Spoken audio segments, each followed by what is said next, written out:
Fibrico est inscrit dans une démarche un peu globale. On est plutôt sur à la fois de l'économie circulaire, à la fois sur la dimension humaine et notamment sur l'accueil de personnes en insertion. On récupère le bois de palette à 3, donc c'est principalement du pin ou du hêtre. Ensuite, on a un autre local situé à Samin, où là c'est vraiment le stockage du bois et le déplouage. Donc on décloute et après on entrepose là-bas et quand c'est sec, on vérifie l'humidité et après on ramène ici et ici on en fait du mobilier.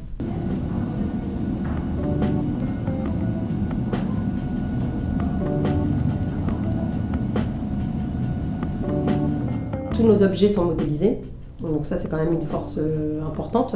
C'est modélisé, on a des cahiers des charges, on a des cahiers de procédure. Tout le monde aujourd'hui, quand il vient, une fois qu'il est passé par la phase de formation, est en capacité ensuite de reproduire le modèle.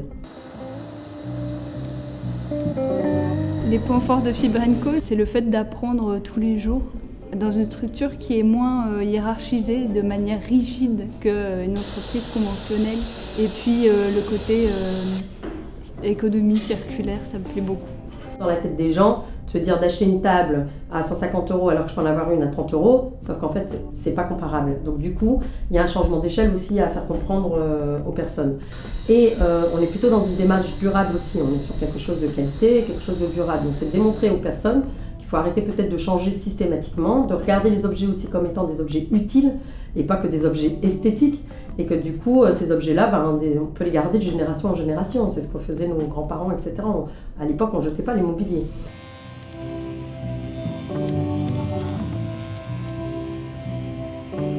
On réutilise du bois de palette pour faire du mobilier pour des associations, des événements, des entreprises.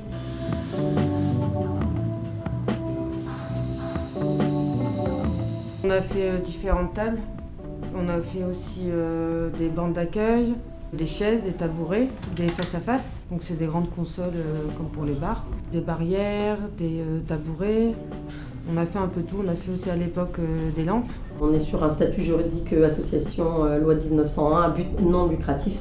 L'objectif, c'est pas de faire du bénéfice. En revanche, on a quand même un besoin d'équilibrer. Il faut devoir vendre quand même. J'ai commencé dans des études artistiques, j'ai bifurqué sur beaucoup de choses, mais jamais des choses vraiment manuelles et ça me manquait. J'ai été jusqu'à un bac+3 et puis lorsque j'ai eu ma licence de bibliothéconomie, j'ai eu envie de bifurquer sur quelque chose de manuel.